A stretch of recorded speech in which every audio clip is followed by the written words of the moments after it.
Hi, it's me again with Corel Roll Tips and Tricks, and this is part 2.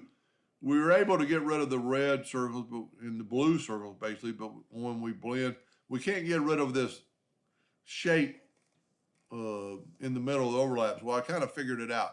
We still have an overlap because the middle is going to be a little different, but we don't have that round shape.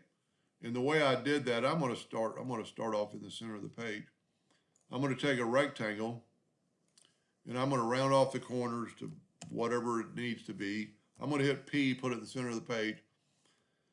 I'm going to go to Object and convert it to curve. I'm going to take the Shape tool and grab those 4 inside nodes and right-click, break it apart. I'm going to grab the Virtual Segment Delete key and delete the line.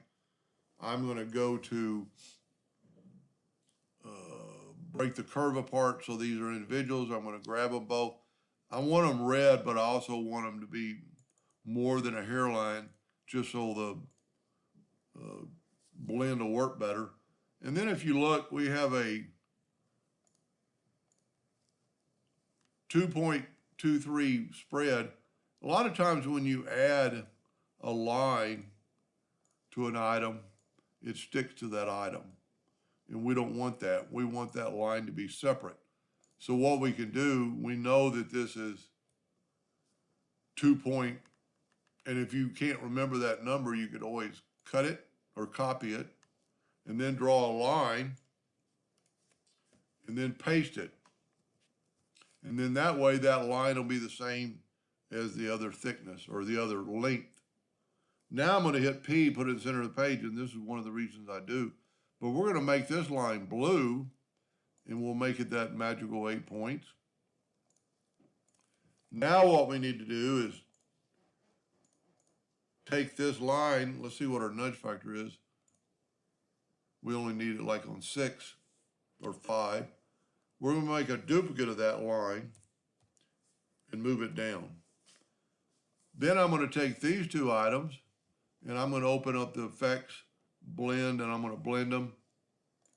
And see, you get that cross because this line is going the opposite direction. So right click, reverse subpass. Now we can blend them. See where I'm going?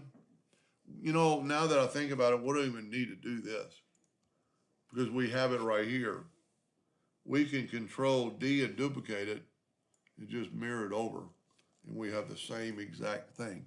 Now I would group this together with Control G, and I would rotate it 45 degrees, Control D and duplicate it, and then mirror it this way.